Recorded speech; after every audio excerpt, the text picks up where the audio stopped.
శ్రీ మాతాజీ మీ బిడ్డలందరి మీద కూడా కృప చూపించి సౌందర్య లహరిలోని 84వ శ్లోకం స్తుతించడానికి మాకు అనుమతిని ఇవ్వు తల్లి. మాలో శ్రీ గణేశుణ్ణి ఆయన అబోధితుణ్ణి స్థాపించి మమ్మల్ని అందరినీ కూడా చైతన్య తరంగాల్లోకి తీసుకెళ్ళు తల్లి. శ్రీ గణేశ మాకు అనుమతిని ప్రసాదించవయ్యా. మీ యొక్క సమస్త శక్తులతో పలికే అర్హత మాకు ఇవ్వు తండ్రి అమ్మ గురించి వర్ణించడానికి. ఇదే స్థితిలో మన కుండలిని జాగృతి చేసుకుని బంధం తీసుకుందాం. 84వ శ్లోకం. శృతీనామూర్ధానో దదతి తవయౌ శేఖరతయా ఉమాపేత ఉమాతః శిరసి దయయా దేహి చరణౌ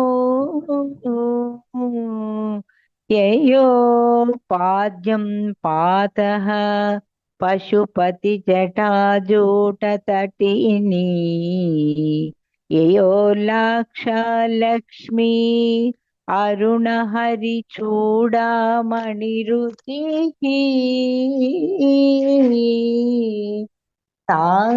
సాక్షాసి ఆదిశక్తి మాతాజీ శ్రీ నిర్మలా దేవి నమో నమః. శృతీనా మూర్ధానః అంటే ఈ శృతీనా మూర్ధానః అంటే ఇవి వేదాలు ఉంటాయే వాటి యొక్క శిరస్సులు అన్నమాట. అంటే దాని యొక్క ఆరంభం అన్నమాట. సో శృతీనా మూర్ధానః వేదాలు యొక్క శిరస్సులు ఇవి. శిరస్సులు అంటే తెలుసు కదా, తలలు అన్నమాట. సో దదతి తవయో శేఖరతయ వేదాలు చివర్లో ఏముంటాయి ఎప్పుడు మనకి అందరికి ఇంతో అంతో తెలిసే ఉంటుంది కదా. వేదాలు మొదట ఆదిలో శిరస్సులు ఉంటాయి, చివరిలో ఏముంటాయి ఉపనిషత్తులు ఉంటాయి ఎప్పుడు కూడా. ఆ ఉపనిషత్తులు అనేవి ఏమిటి మనకి జగన్మాత యొక్క పాదాలు అవి. మనం ఎందుకు ఆ ఉపనిషత్తులు పలుకుతామంటే దాని అర్థం ఇదనమాట. ఉపనిషత్తులు అంటే వేదాలు యొక్క చివరి భాగం ఉపనిషత్తులు, వేదాలు యొక్క మొదటి భాగం అంతా శిరస్సులు అనమాట. సో ఆ ఒక్క అలాంటి ఉపనిషత్తులట ఏమిటి అమ్మవారి యొక్క పాదాలు, అమ్మ యొక్క పాదములు, శ్రీ మాతాజీ గారి యొక్క పాదాలు. సో శేఖరములుగా తవయౌ శేఖరతయ శేఖరములుగా అంటే ఇక్కడ ఏంటంటే దదతి అంటే ధరిస్తున్నాయి అన్నమాట. సో దదతి తవయౌ శేఖరతయ శేఖరతయ అంటే అవి మనం ఒక ముడి వేసుకున్నప్పుడు కూడా శిఖరంలా ఉంటుంది బ్యాక్ సైడ్. చక్కగా పాతకాలపు వాళ్ళు చూడండి, చక్కగా పెద్దవాళ్ళు వెనకాల ముడి వేసుకుని ఇప్పుడైతే జుట్లు వెరబోసుకుని ఎన్నేళ్ళు వచ్చినా కట్టింగ్లు వచ్చా, కానీ అప్పట్లో ఒక నిండుదనం ఉండేది. ఒక ముత్తైదు కానీ ఒక పెద్ద ఆవిడ అంటే అబోవ్ 50 years ఒక డిగ్నిఫైడ్ ఉండేది. ఆవిడ చూస్తుంటే ఆ ముడి వేసుకున్నప్పుడు అది శిఖరంలా ఉంటుంది అనమాట. ఆ శిఖరం పైన వాళ్ళు పువ్వును ధరిస్తారు. దదతం అంటే ధరించడం అనమాట. సో సిగలో పువ్వులు అనమాట, సిగలో పువ్వులుగా ఉన్నాయన్నమాట. శృతీనామూర్ధానః అంటే శృతీనాం అంటే వేదాల యొక్క ఆరంభము. సో శిరస్సులు అనమాట, దాని శిరస్సులుగా ఇక్కడ అమ్మ ఒక శ్లోకంలో వర్ణింప చేశారు. సో వేదాలకు చివరంతా ఉపనిషత్తులు ఉంటాయి ఎప్పుడు కూడా. సో ఆ ఉపనిషత్తులు అమ్మ ఒక్క పాదాలేట. అందుకే మనం మంత్రపుష్పం ఉపనిషత్తు కొన్ని చేసినప్పుడు అమ్మ పాదాలకే చేరుతాయి అవన్నమాట. సో శేఖరములుగా అంటే దదతి అంటే ధరించి ఉంచుంటుంది, అంటే సిగలో పువ్వులుగా అవి ధరించుంటాయట. అంటే ఈ ఉపనిషత్తులు వేదాలు ఇవన్నీ కూడా శృతీనా మూర్ధాన అంటే ఇవన్నీ కూడా అమ్మ ఒక్క సిగలో అవి పువ్వులుగా అవి ధరించుంటాయి అన్నమాట. సో అమ్మ ఒక పాదాలని ఆ పాదాలని ఉపనిషత్తులే కదా, అవి సిగలో పువ్వులుగా ధరించుంటుంది అమ్మ జగన్మాత ఆది పరాశక్తి. సో ఆ అమ్మ ఒక పాదాల మహత్యం ఏంటంటే ఆ ఉపనిషత్తులు తెలుపుతాయట.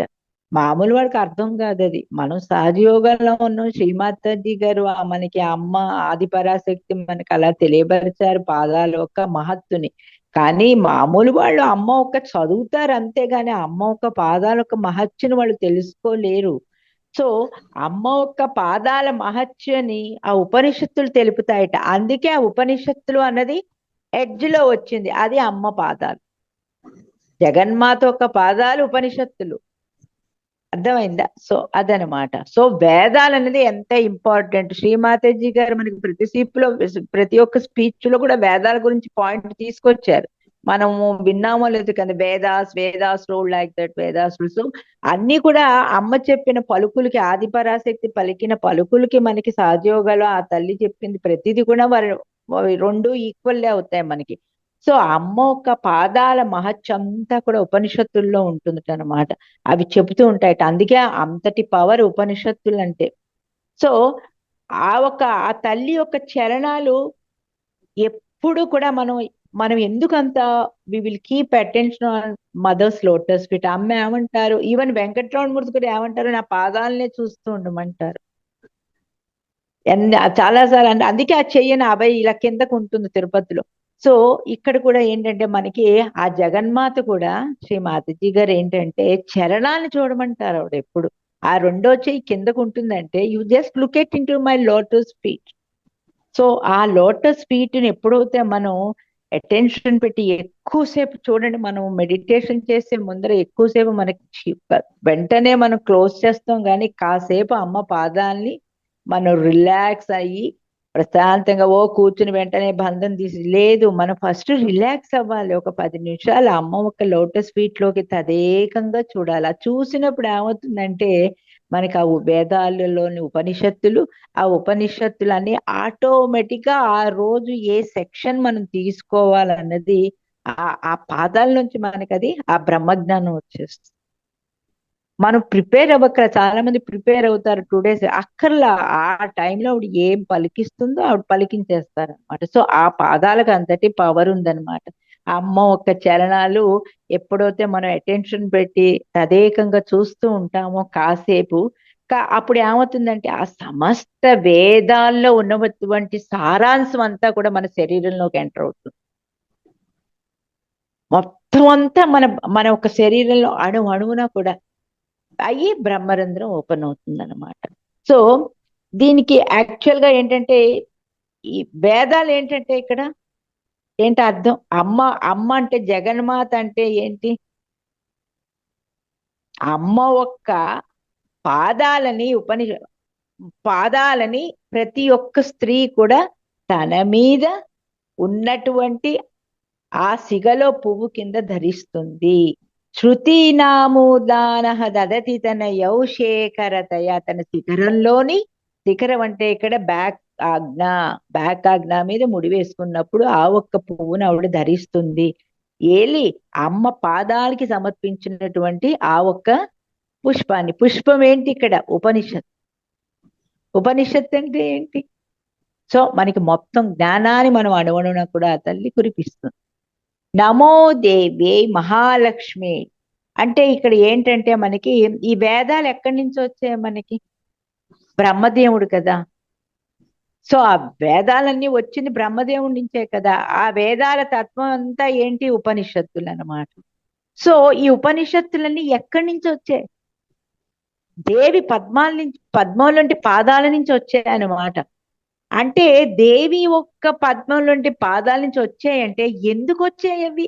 ఆ పాదాలకి మన రెండో శ్లోకంలో ఎంత అర్థం ఉందో తెలుసుకోండి. రెండో శ్లోకంలో అర్థం ఏమిటి, తనీయాం సంపాంసం తవ చరణ పంకేరుహ భవం విరించి.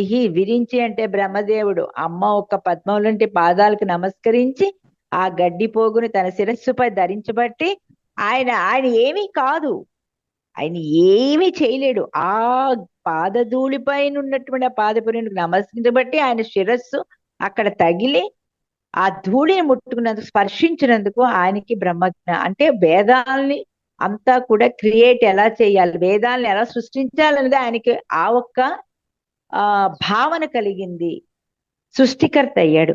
సో ఇక్కడ కూడా ఈ ఎప్పుడైతే ఆ బ్రహ్మదేవుడు కదా, మన బ్రహ్మదేవుడు సృష్టించాడు, బ్రహ్మదేవుడు ఇచ్చేసాడు కాదు. ఆయన ఎలా సంపాదించాడంటే ఆ వేదాల తత్వాన్ని, ఉపనిషత్తుల్ని ఎలాగంటే అమ్మ చరణాలను పట్టుకున్నాడు ఆయన. అమ్మ చరణాలపైన ఉన్నటువంటి అతని శిరస్సుపై, అంటే ఆ శిరస్సును తీసుకెళ్లి ఆ తల్లి పద్మవులంటి పాదాలకి ఆయన స్పర్శించబట్టి ఆ ఒక్క పాదపరేణ్ణి, ఆ ఒక్క వేదాలను ఆయన స్వీకరించగలిగాడు. ఉమాపేతో మాత శిరసి దయయా దేహి చరణం. అమ్మా తల్లి జగన్మాత శ్రీమాతజీ, నా శిరస్సుపై కూడా నువ్వు అదే రకంగా నీ చరణాలనే పట్టుకుని ఉన్నానమ్మా. నీ పాదాలని నేను ఎంతో గట్టిగా పట్టుకున్నానమ్మా. కోరుతున్నాను తల్లి, నేను ఎంతో నీ పాదాలని నేను ఉపాసన చేస్తున్నా. శ్రీమాతజీ నీ పాదాలని నేను ఉపాసన చేస్తున్నా, ధ్యానిస్తున్నా.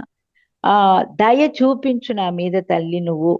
నువ్వు త్రిమూర్తులకు కూడా నీ పాదాలపైన ఉన్నటువంటి ఆ ఒక్క పాదపు ధూళిపైన ఉన్న పాదపు రేణుకు నమస్కరిస్తేనే, శిరస్సుతో స్పర్శిస్తే అంతటి జ్ఞానాన్ని ఇచ్చావే. సమస్త జగత్తును సృష్టి పాలనకర్త లయకర్త చేసే శక్తులను వాళ్ళకి ఇచ్చావు తల్లి. అలాంటి ఈ బిడ్డ మా నిత్యం ప్రతి క్షణము తల్లి నా శిరస్సును కూడా నేను నీ పాదాల దగ్గర వంచి ఉన్నాను తల్లి. సో దయతో ఆ ఒక్క స్థిరత్వాన్ని నాకు నువ్వు ఏర్పరచు తల్లి. అంటే అందుకే నేను నా చేత అమ్మ మెడిటేషన్ చేయించినప్పుడు ఎక్కువగా నాకు ఒక్కటే ఉంటుంది, నాకు నా చిత్తాన్ని అమ్మ నీ పాదాల నుంచి ఇటు అటు జరిపించగానే వస్తూ ఉంటుంది. అంటే అమ్మ నా చిత్తము నీ పాదాల నుంచి ఇటు అటు పొరపాటును కూడా వెళ్లకుండా ఉంచు తల్లి. అంటే నేను ఏ పని చేస్తున్నా నా చిత్తం, my attention be only at your lotus feet. Mother, my attention be at your lotus feet. ఏ పని స్నానం చేస్తున్నా కూడా అమ్మ నా చిత్తాన్ని ఇటు అటు పోనివ్వకు, నీ పాదాలకి నేను స్నానం చేయించుకుంటున్నాను అంతే. సో దట్ ఈజ్ మన ప్రేయర్ ఉండాలి. అలాంటిదమ్మా నా ఒక్క శిరస్సు కూడా నీ పాదాల మీద ఎప్పుడూ కూడా నేను తల దించి వంచి నీకు నమస్కరిస్తున్నానే నా శిరస్సునమ్మా. సో అలాంటి త్రిమూర్తులు కూడా నీ శిరస్సులపై ఆ నీ ఒక్క పాదాలని ధరించారు. ఎలాంటి పాదాలు? ఉపనిషత్తులు, వేదాలు. సో ఇలాంటివన్నీ వాళ్ళు ఎందుకు ఇవన్నీ నడుపుతున్నారంటే అమ్మ పాదాలే కారణం, అక్కడి నుంచి ఉత్పత్తి అవుతుంది అంత. అలాంటిది అమ్మ ఈ ఒక్క భక్తులు కూడా, అంటే ఈ డివోటీ, ఈ సీకర్స్, అమ్మ ఈ సీకర్స్ కూడా నువ్వు అనుగ్రహాన్ని కలిగించు తల్లి, మహత్యాన్ని. అంటే నీ పాదాల యొక్క మహిమని మేము అర్థం చేసుకునే మాకు ఆ శక్తిని నువ్వు ఏంటంటే అమ్మవారు అది చాలా మంది మనం వింటుంటే లేదు. అందుకే మనం ఇంకొక చోటకి వెళ్ళినప్పుడు మన కుండలిని శాస్త్రాలలో మనం అర్థం చేసుకుంటే అవతల వాడికి చెప్పడానికి కూడా మనకి ఈజీ అవుతుంది. మనం చెప్పక్కర్లా, మనలో ఉన్న జగన్మాత వాళ్ళకి తెలిసేలా తెలియబరుస్తుంది. అదే రకంగా రియలైజేషన్ కార్యక్రమాలు అవుతున్నాయి. అందుకే ఏంటంటే అమ్మ కేవలం నా వరకే ఉండకూడదు ఆ భక్తి యొక్క ఇది ఎక్కడెక్కడ సీకర్స్ ఉన్నారో, మన సహజ యోగాలో తీసుకుంటే ఎక్కడెక్కడ సీకర్స్ ఉన్నారో అమ్మ వాళ్ళందరూ కూడా నీ మహత్తుని సంపాదించుకోవాలమ్మా. వాళ్ళు నిన్ను తెలుసుకోవాలమ్మా, వాళ్ళు నిన్ను గ్రహించాలమ్మా. అంటే నీ భగవతివి, నువ్వు జగన్మాతవి, ఆది పరాశక్తివి, నీ పాదాలకి ఇంతటి మహిముంది తల్లి. పతితులను కూడా పవిత్రం చేస్తాయి నీ పాదాలు. అంటే సమ్ బ్యాడ్ ఇది ఉన్న వాళ్ళకు కూడా ఎప్పుడైతే చూడండి, వాళ్ళు అమ్మ పాదాలు చూస్తే వాళ్ళు అపవిత్రు కాదు, వాళ్ళు పవిత్రులు అయిపోతారు. తెలియక చేసిన తప్పు కదా. అందుకే తెలియక చేసిన తప్పుల్ని కూడా అమ్మ పాదాలని గనక మన చిత్తాన్ని ఉంచినప్పుడు ఏమవుతుందంటే అది గంగతో సమానంగా పవిత్రత అవుతుందట. గంగతో ఎందుకు సమానంగా పవిత్రత అవుతుందంటే అది శివుడు ఉంటాడు అక్కడ. సహస్రారం నుంచి గంగా జలాన్ని బ్రహ్మరంధ్రానికి ఆవిడ మీదకి పోసినప్పుడు ఆవిడ గంగాజలం అంతా ఆవిడ ఒక అణువణువు నుంచి పాదాల నుంచి వచ్చి కురుస్తుంది అమ్మ పాదాలని మనం మెడిటేట్ చేసినప్పుడు. సో అంతటి మహిమ ఉన్నది అమ్మ నీ పాదాలు. ఈ భక్తుల మీద కరుణించు తల్లి. సీకర్స్ ని ఆలింగనం చేసుకో తల్లి. మా ద్వారా నువ్వు నీ పద్మం పాదాలు ఆ ఒక విశేషతను సమస్త జగత్తుకు అందించేలా చేసో. మదర్ చెప్తారు కదా అమ్మ, you be an instrument of me to spread Sahaja యోగాని. సో సహజ యోగాకి సేమ్ అమ్మ పలికిన పలుకులే ఇవి. సో అమ్మ పాదాలు అంతటి మహిమ గలవనమాట. సో అమ్మ పాదాల మీద మనం ప్రశాంతంగా అమ్మని ఏమనక్కర్లా. అమ్మ పాదాలు మనం ఎప్పుడైతే కళ్ళు ఓపెన్ చేసుకుని అమ్మ దగ్గర కూర్చుంటామో ఆ పాదాలు ఆటోమేటిక్ గా వచ్చేస్తాయి. మనం రాను కూడా అడగక్కర్లా అమ్మని. తదేకంగా ప్రేమతో, దయతో, అహంకారంతో కాదు, దయతో, ప్రేమతో, కరుణతో అమ్మ త్రిమూర్తులు కూడా నిన్ను నా శిరస్సుతో స్పర్శిస్తారే, నాకు అర్హతను నువ్వు ఇచ్చావు కదా తల్లి, అందుకు నీవే వచ్చి నా ఒక హృదయంలో నీ స్థానాన్ని అలంకరించుకో తల్లి అని మనం వేడుకోవాలి. యయో పాద్యం పాతః పశుపతి జటాజూట తటిని. పశుపతి జటాజూట తటిని, శివుని యొక్క జటాజూటంలో ఉన్నది ఏంటి? నది. ఏ నది అది? గంగా నది. జలం కదా. సో మనం ఎప్పుడైతే మెడిటేషన్ లో మన సహస్రారంలో ఉంటామో, అమ్మ తీసుకెళ్తారో అమ్మ కుండలిని, వెంటనే భాస్కర్ భయ్య చేయిస్తూ ఉంటారు, మీరు విన్నారో లేదో. సహస్రారం నుంచి ఆయన జటాజూటం ఓపెన్ అయ్యి ఆ గంగాజలం అంతా తల్లి కూర్చునేది బ్రహ్మరంధ్రం దగ్గర. ఆ ఒక్క శిరస్సు నుంచి ఆ ఒక్క అమ్మ స్నానం చేస్తుంది. పశుపతి అంటే భవుడు, శివుడు, శంభో.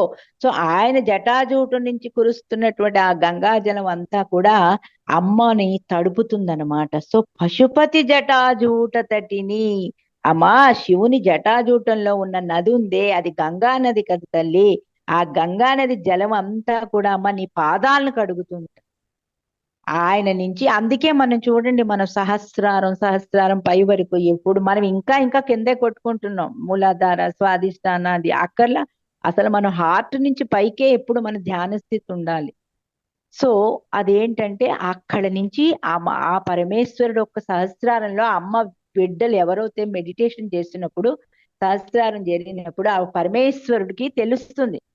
సో తన బిడ్డలు అప్పుడు ఆయన ఏంటంటే జటాజూటంతో పైన ఉన్నటువంటి ఆ గంగా నది యొక్క జలాన్ని ఆయన అవి పొర్లుతుకుంటూ వచ్చి అమ్మ పాదాలను కడుగుతాయట. అమ్మ పాదాలు ఎందుకు కడుగుతాయి అవి? అమ్మ ఒక్క పాదాల నుంచి ఏం ఉత్పత్తి అవుతుంది? 15-16 శ్లోకాల్లో చెప్పుకున్నాం, వెంటనే గుర్తు చేసుకోవాలి మీరు. సో అక్కడ ఏముంది? సూర్య చంద్రుల, సూర్యుడి కిరణాలు కదా. ఎలా ఉంటాయి అవి? అగ్ని జ్వాలల కింద ఉంటుంది. చదువుకున్నాం, గుర్తుందా? గుర్తొచ్చిందా లేదా ఇంకా మీకు? ఆ కిరణాల్ని మన ఒక్క పృథ్వీ తత్వం స్వాదిష్టానంలో అమ్మ ఎన్ని 56, 52, 60 సౌందర్యంలో శ్లోకాలు మర్చిపోకూడదు. ఇప్పుడు ఇన్నేళ్ళ నెలల నుంచి చెప్తున్నాం, అవన్నీ గుర్తు పెట్టుకోవాలి. అర్థాలు గుర్తు పెట్టుకోండి, శ్లోకాలు పెట్టుకోమని అన్ను. సో అర్థాలు గుర్తు పెట్టుకోవాలి. అంటే అమ్మ ఒక పద్మం నుంచి, అమ్మ ఒక పాదాల నుంచి ఆ కిరణాలన్నీ, మనం 360 కిరణాలు సహస్రారంలో ఉంటే అవన్నీ కూడా డివైడ్ అవుతాయని చెప్పా మీకు. ఆ కిరణాల్ని మనం ఒక్కొక్కటి ఓపెన్ చేసుకుంటూ ఆ అమ్మ కుండలిని శక్తి బ్రహ్మ గ్రంథిని కింద, విష్ణు గ్రంథిని కింద, రుద్ర గ్రంథిని కింద ఓపెన్ చేసుకుని సహస్రారం చేరుతుంది. అది ఇక్కడ వస్తుంది అనమాట. అంటే అమ్మ ఇవి ఇది చేస్తున్నప్పుడు ఎలా వస్తుంది? మనకి అమ్మ ఒక ఆ పాదాల నుంచి కురుస్తున్న కిరణాలు ఉన్నాయి, అమృత కిరణాలు. అవి ఎలా ఉంటాయి? విపరీత అగ్ని జ్వాలల్లా ఉంటుంది. మీకు ఇది వరకు చెప్పాను. అవి శాంతింపబడతాయి. ఎందుకు మన మెడిటేషన్ అంటే, అప్పటికి ఎప్పుడైతే సహస్రారంలో త్రిమహామంత్రి ఆ పరమేశ్వరుడు యొక్క జటాజూటం పైన ఉన్నటువంటి ఆ గంగా నది, ఆవిడ్ని అది పాదాలు కడగడంతో అక్కడ అమ్మ ఎలా అంటే తన ప్రణయ కోపాన్ని శాంతింపజేస్తాయన్నమాట. ఆ శాంతింప ఆ గంగ వచ్చినప్పుడు మరి శివుడు కూడా తల శిరస్సు వంచినట్టే కదా. ఆయన శిరస్సు ఉంచి ఆ గంగా జలాన్ని అలా వచ్చి అమ్మ పాదాలు కడుగుతోందంటే, అమ్మ పాదాల వద్దకు అది వచ్చింది అంటే అక్కడ పరమేశ్వరుడు కూడా ఆవిడకి నమస్కరిస్తున్నట్టే భార్యకి. అంతే కదా పశుపతి. సో అందువల్ల గంగా జలం కూడా అమ్మ పాదాలు కడుగుకునే పాద్య జలం అన్నమాట. మనం చూడు అదే కదా పాద్య జలం అంటే ఏంటి? మనం అసలు శివుడు అమ్మకి నమస్కరించడం అనేది శ్రేష్టం కదా. ఎక్కడ మరి ఆ భర్త మరి భార్యకి నమస్కరించడం అనేది అది ఒక ప్రశ్న మనకి ఎప్పుడు ఉండిపోతుంది. కానీ ఇక్కడ ఏంటంటే పార్వతీ పరమేశ్వరులు ఇద్దరూ కూడా ఈక్వల్ కదా, అర్ధనారీశ్వరులు. ఆయన ఏదైనా ఆవిడకి చేస్తే ఆయనకే వర్తిస్తుంది, ఆవిడ ఆయనకి చేస్తే వర్తిస్తుంది. ఇక్కడ అది మనం యాక్చువల్ గా ఈ శ్లోకంలో అదే పరమేశ్వరుడు శిరస్సు వంచి నమస్కరించడం ఏమిటంటే ఆయన నమస్కరించుగా అర్ధనారీశ్వరుని తన శరీరానికే నమస్కరిస్తున్నాడు. ఆవిడ నమస్కరించినప్పుడు ఆయనకి ఆవిడే నమస్కరించుకుంటుంది. ఇద్దరు ఒకటే. There is only one. అదే కదా మాతాజీ గారు చెప్పాడు. సో ఇక్కడ ఏంటంటే మనకి ఇద్దరు సమశక్తి గలవారే కదా. సో ఇక్కడ ఒకరిని పొందడం కోసం మరొకరు తపస్సు, ఇక్కడ ఒకళ్ళని పొందడం గురించి ఇంకొకళ్ళు తపస్సు చేస్తూ ఉంటారు. నిజ తపః ఫలాభ్యాం. మనకి లలితా సహస్రంలో వస్తుందన్నమాట, శివానంద లహరిలో వస్తుంది. ఏంటంటే ఇప్పుడు శివుడు కూడా ఆ తల్లికి నమస్కరించి మోక్ష తన ఒక్క శక్తిని పెంపొందించుకుంటాడు. జగన్మాత కూడా ఆయనకి నమస్కరించి తన శక్తిని పెంపొంది. సో ఇద్దరు ఉంటేనే శక్తి. అది శివశక్త్యా యుక్తో యది భవత శక్త ప్రభవితం నజే దేవం అని ఫస్ట్ శ్లోకంలో ఉంది. సో సో అమ్మ పాదాలకి సర్వదేవతలు నమస్కరించి, అంటే సర్వదేవతలు ప్రతి జీవి కూడా నమస్కరించి ఎంతో, అంటే సర్వోత్కర్మ అంటే అనమాట, సర్మ కర్మల నుంచి కూడా వాళ్ళు ఆ బయటికి వచ్చి ముక్తిని పొంది, సో ఆ పాదాలు అంతటి శ్రేష్టం. సో అందుకునే ఆ తండ్రి కూడా జగజ్జనడు, ఆయన యూనివర్సల్ ఫాదర్ అయిన లార్డ్ శివ కూడా ఆ జగన్మాతకి తన గంగా జలం నుంచి ఆ జలం వచ్చి ఆవిడ పాదాలు కడిగినప్పుడు ఆయన శిరస్సు ఉంచి నమస్కరిస్తారన్నమాట. సో శివుడు కూడా దేవి చరణాలకు అభిషేకించి జలాన్ని తన శిరస్సుపై జల్లుకుంటాడు. అమ్మ పాదాల యొక్క శ్రేష్టం అంతటి ఇది, అంతట పవిత్రంగా మనల్ని, మనం ఎంత అదృష్టవంతులో, మనం ఆత్మ సాక్షాత్కారం పొంది అసలు అమ్మ పాదాలను అలాగా మనం అభిషేకిస్తున్నాము, వాటిని స్వీకరిస్తున్నామంటే it's not an ordinary thing. So యయో లాక్షా లక్ష్మి అరుణ హరి చూడామణి రుచి. ఇక్కడ హరి చూడామణి అంటే ఎవరు? విష్ణుమూర్తి. వెంటనే మైండ్ లోకి స్ట్రక్ అయిపోవాలి మీకు. తదతి అంటే ఏంటి చెప్పాను ఇందాక. అలాగా వేదాలు, అమ్మ ఒక్క పాదాలు మీరు మెయిన్ పాయింట్స్ తీసుకుని గుర్తుపెట్టుకుంటే చాలు. మీకు అది ఆ శ్లోకం ఉన్నప్పుడు వెంటనే అమ్మ దగ్గర కూర్చుని ఆ చిన్న చిన్న మీనింగ్స్ గుర్తుపెట్టుకుంటే చాలు, అయిపోతుంది. మీరు వెళ్ళిపోతారు చైతన్య లోకానికి. ఇంకా అమ్మ పాదాలు ఉపనిషత్తులను ఉత్పత్తి చేస్తాయి.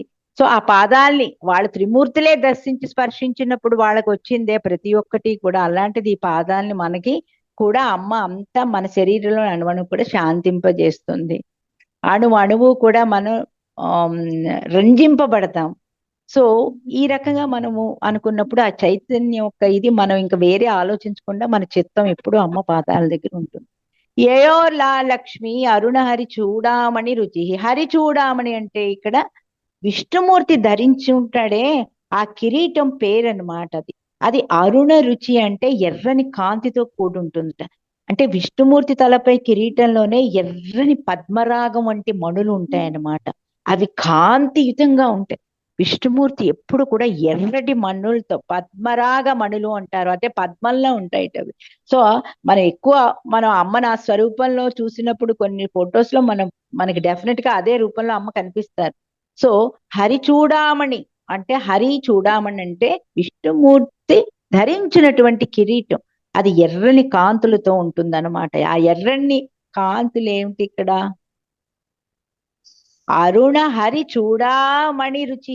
అరుణ అంటే ఏంటి? ఎర్రటి కమలం. ఎవరది? లక్ష్మీదేవి. సో అమ్మ పాదాలకు లాక్షా లక్ష్మి అంటే అమ్మ ఒక్క పాదాలు ఎర్రగా ఉంటాయి. మనం ఒక శ్లోకంలో చెప్పుకున్న కమలంలో అమ్మ కూర్చున్నప్పుడు ఏమవుతుందంటే అమ్మ ఆ కమలం మధ్యన ఊగుతూ ఉంటుంది. ఆ ఊగినప్పుడు అమ్మ పాదాలకి పెట్టుకుని ఉంటుంది ఆ లత్తుక రెడ్ కలర్, అదంతా కూడా వెళ్ళి ఆ కమలానికి టచ్ అవుతుంది. దాంతో కమలం అంతా ఎర్రగా అయిపోతుంది. మనం ఇదివరకు శ్లోకాల్లో చెప్పుకున్నాం 56 57లోనో. సో అవి కాంతియుతంగా ఉంటాయి. సో ఆ విష్ణుమూర్తి ధరించినటువంటి ఆ ఒక్క చూడామణి ఉందే కిరీటం, ఆ ఒక్క కిరీటం అంతా కూడా ఎర్రటి రంగులో ఉంటుంది. ఎలాగా? అరుణ కాంతులతో చింది ఉంటుంది అది. సో ఆ విష్ణుమూర్తి ఎప్పుడు అమ్మ పాదాలకు ఆయన నమస్కరిస్తాడు కదా, ఆది పరాశక్తి పాదాలకు నమస్కరించినప్పుడు ఏమవుతుందంటే ఆ విష్ణుమూర్తి తలపై కిరీటంలో పద్మరాగమణుల కాంతులు ఉంటాయి. అవి ఆ ఎర్రదనం అంతా కూడా అమ్మ ఆది పరాశక్తి యొక్క పాదాలపై పడుతుంటాయి. అంటే అంటే అమ్మ ఒక్క పాదాలకి ఆయన శిరస్సునితో స్పర్శించినప్పుడు ఏమవుతుందంటే అమ్మ పారాయణ అమ్మ రాసుకున్నటువంటి ఆ పారాయణ ఉంటుంది, ఆ అమ్మ ఒక్క పాదాలకు లత్తుకుతో పెట్టుకుంటుంది. అంటే సున్నము అది, అందుకే సున్నం చాలా శ్రేష్టం. సున్నము తమలపాకు అంటాం మనం, అది చాలా శ్రేష్టం. ఆ తమలపాకు మన నాభి చక్రానికి చాలా మంచిది, లక్ష్మీదేవి. సో అదే రకంగా ఆ కొన్ని స్పీచెస్ లో అమ్మ వర్ణించారు, వీటి గురించి కూడా చెప్పారు. లత్తుక, లేకపోతే తర్వాత ఇదేంటి మనకి ఏమంటారు దానిని, అమ్మ పాదాలపై ఇది ఇంకొకటి ఏదో ఉంది, మర్చిపోయాను తెలుగులో. I don't know what to say that one. So అమ్మ ఒక పాదాలకి చాలా మంది లేడీస్ అందరూ కూడా పూజలప్పుడు ఆ లత్తుకే రాస్తారు వాళ్ళు, సున్నం సున్నం. సో ఆ సున్నంతో చేరినటువంటిది రాస్తారనమాట. ఆ లత్తుకు తయారింపబడేది అది, అది వెళ్ళదనమాట. సో పాదాలు స్పర్శించినప్పుడు ఈ ఒక్క అమ్మ పాదాలపై పడి ఆయన నమస్కరించినప్పుడు ఏమవుతుందంటే అమ్మ పాదాలకు ఆ లత్తుకు ఉంటుంది కదా పారాయణం, అది శోభని ఇంకా అది ఇది చేస్తుంట. అంటే ఆయన నమస్కరించినప్పుడు హరి బ్రహ్మేంద్ర సేవితన, అంటే ఆ లక్ష్మీ స్వరూపం కూడా ఆది పరాశక్తే కనుక ఇక్కడ. సో ఆయన ధరించినటువంటి కిరీటం ఎర్రటి రంగు, లక్ష్మీదేవిది అరుణ రంగులో ఉంటుంది, అరుణ ఒక రంగులో ఆవిడ నివసిస్తూ ఉంటుంది.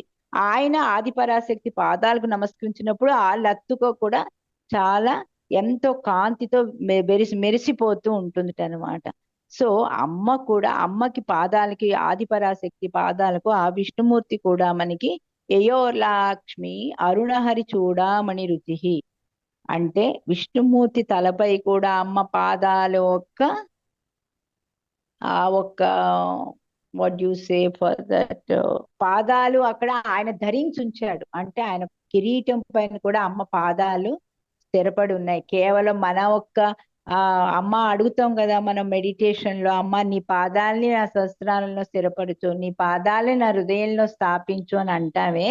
అదే విధంగా అమ్మ పాదాలు కేవలం మన హృదయాలు కాదు, త్రిమూర్తులైన ఆ విష్ణుమూర్తి తలపైపు కూడా కిరీటం పైన ఆ శ్రీదేవి భగవతి ఆది పరాశక్తి యొక్క ఆయన నమస్కరించినప్పుడు ఆ తల్లి అక్కడ తిష్ట వేసుకుని కూర్చుని ఉంటుందన్నమాట. ఎవరైతే సీకర్, ఉపాసకుడు, తెలుగులో ఉపాసకుడు అంటారు అనుకుంటా, ఏ సీకర్, ఒక యోగి అమ్మని ఎప్పుడు కూడా అమ్మ నా శిరస్సు వందు నీ పాదాలని ఎప్పుడు నిలిపి ఉండమ్మా, నిలిపి ఉండమ్మా అని మనం అడుగుతూ ఉండాలన్నమాట. సో ఎప్పుడైతే మనం ఈ ఒక్క శ్లోకం అర్థం చాలా చాలా ఇంపార్టెంట్, మనం డౌట్లెస్నెస్ కి ఈజీగా మనకి ఇంకా శరీరంలో ఏ ఒక్క భాగంలో కూడా మనకి ఎక్కడ మనకి ఇటు అటు అటెన్షన్ వెళ్ళదు. ఈ శ్లోకంలో ఏంటంటే మనం వి గో ఫ్రమ్ నిర్విచార టు నిర్వికల్ప సమాధి స్థితికి వెళతాం. ఈ శ్లోకం చాలా ఇంపార్టెంట్. సో ఇది అమ్మ పాదాల గురించి, త్రిమూర్తుల శిరస్సు మీద ఆ తల్లి పాదాలు ఉండబట్టే వేదాలు ఉపనిషత్తులన్నీ ఉత్పత్తి అయ్యాయి. ఈవెన్ శివుడు కూడా ఆ తల్లికి నమస్కరిస్తాడు శిరస్సుతో. ఆ గంగాజలం వచ్చే ప్రవాహం ఆవిడ పాదాలకు అడుగుతుందిట. సో అదే విధంగా మనం కూడా అమ్మ పాదాలని ప్రతి క్షణం కూడా మన చిత్తాన్ని తన పాదాల మీద ఉంచేలా స్థిరపరచమని చెప్పి మన సహస్రారంలో హృదయంలో మనం కోరుకుంటూ ఉంటే మనం కూడా అసమాధి స్థితిలో తప్పకుండా ఉండి సమస్త సృష్టిని కూడా మనం జయించగలుగుతాం. అంటే మనలోనే కాకుండా అమ్మ అంటారు కదా, మనం ఒక జ్ఞానాన్ని, ఆ బ్రహ్మ జ్ఞానాన్ని మనవిస్తున్నాం అనుకుంటాం, కాదు, అమ్మ అక్కడ ఉంటుంది కనుక అమ్మ ఎవరు కావాలో తన డిజైర్ కి అనుగుణంగా she will be spreading the సాధ్యోగ wherever she wishes, wherever she desires. మనల్ని అక్కడికి ఆవిడ తీసుకెళ్తుంది, ఎందుకంటే she will be doing like that, not we. So that is the meaning of 84 shlokas. జై శ్రీ మాతాజీ. అందరూ కూడా ధ్యాన స్థితిలో ఉండగలిగిన వాళ్ళు ఉండండి, లేకపోతే బంధం తీసుకుని మన కుండల్ని జాగ్రత్త చేసుకుని బంధం